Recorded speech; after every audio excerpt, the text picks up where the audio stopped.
تو یہ بات کہ جو فرض نماز ہے اصل اہمیت اس کی ہے. ہمارے ہاں عام طور پر مذہبی حلقوں میں اور خاص طور پر جو ذرا متصوفانہ انداز کے رنگ کے لوگ ہوتے ہیں وہ فرض کو تو بس ایسے ہی ادا کر لیتے ہیں کہ جیسے بس اس کی کوئی اہمیت نہیں ہے. بلکہ بعض لوگ وہ بھی ہیں کہ جو فرض کو ترک کر دیتے ہیں. نوافل پر سارا زور ہے، صرف رات کی نماز پر زور دیا جا رہا ہے. فرض نمازوں یہ ہم نے دیکھے ہیں، ایسے لوگ بالفعل دیکھے. یہ تمام چیزیں جو ہیں در حقیقت اس پھر راہ نبوت سے انسان کو ہٹا دینے والی ہیں. فرض کتنا فرض، نفل کتنا نفل. نوافل کے بارے میں جو ہے شریعت سے ثابت ہے، وہ تہجد بھی نافلۃ لک، حضور کے لیے تو لازم تھی، باقی کے لیے لازم نہیں ہے. جو قیام اللیل شروع میں تھا وہ لازم نہیں ہے. ہاں رمضان مبارک میں اس کی تشویق ہے، ترغیب ہے.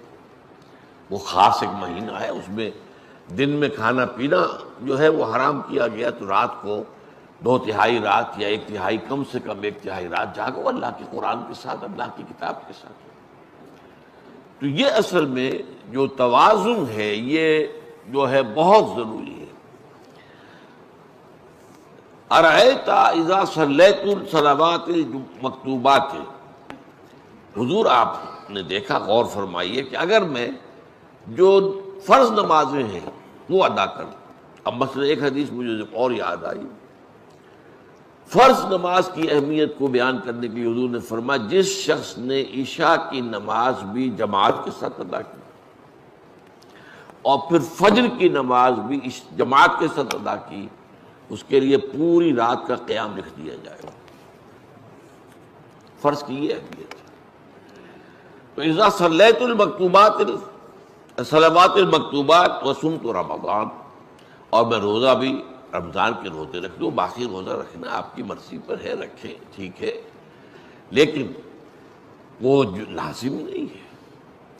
نجات کے لیے لازم جو بیس لائن ہے وہ جو عبادات فرض ہے، اس کے بعد جتنا آدمی اضافہ کر سکے. حالات کو بھی دیکھیں، بعض حالات ایسے ہوں گے کہ اس میں اصل اہمیت جہاد کی ہو جائے گی، قتال کی ہو جائے گی. اب ایسا حال بھی ہو سکتا ہے کہ اسلامی نظام قائم ہے، اسلامی حکومت قائم ہے، نظام خلافت قائم ہے، تو اب قتال کا معاملہ جو وہ حکومت کے ذمہ ہے، حکومت انتظام کرے گی. اگر کہیں 10,000 آدمی چاہیے، 10,000 آدمی نکل آئے چل جانے کے لیے، تو باقی آرام سے گھر میں سوئیں یا نوافل پڑھیں، ساری رات کھڑے رہیں، ٹھیک ہے. یہ تقرب بالنوافل کا موقع ہوگا. لیکن اگر اللہ کا دین جو ہے وہ مغلوب ہے، پامال ہے، اسے پاؤں تلے رودا جا رہا ہے، شریعت کی دھجیاں بکھیری جا رہی ہیں، عوامر کا استہزاء ہو رہا ہے، اور جو منکرات ہیں ان کی تبلیغ ہو رہی ہے، اس وقت آدمی نوافل میں لگا رہے.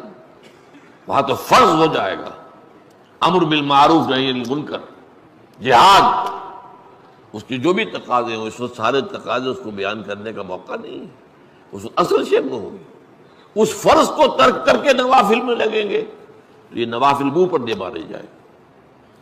اس کو بہت زیادہ نمایاں کرنے کے لیے میں مثال دیتا ہوں کہ ذرا سوچئے. جب دامن احد میں معرکہ جاری تھا اور صحابہ کی جان پر بنی ہوئی تھی، خود حضور کی جان پر بنی ہوئی تھی، آپ کو معلوم ہے آپ زخمی ہوئے ہیں اور اتنا خون آپ کا بہہ گیا ہے کہ آپ بے ہوش ہو گئے ہیں، اور خبر اڑ گئی کہ آپ کا تو انتقال ہو گیا، شہید ہو گئے. اس وقت اگر کوئی شخص مسجد نبی میں بیٹھا ہوا درود کی تسبیح پڑھ رہا ہو، یا کوئی اور نوافل ادا کر رہا ہو، یا قرآن پڑھ رہا ہو، تو اس کے بارے میں کیا حکم آپ کا ہوگا؟ پکا منافق. حالانکہ کام تو وہ اچھے کر رہا ہے. درود کی کتنی فضیلت آئی ہے، اور نوافل ہے، یا قرآن کا پڑھنے کا ایک ایک حرف کا 10 نیکیوں کا ثواب ہے.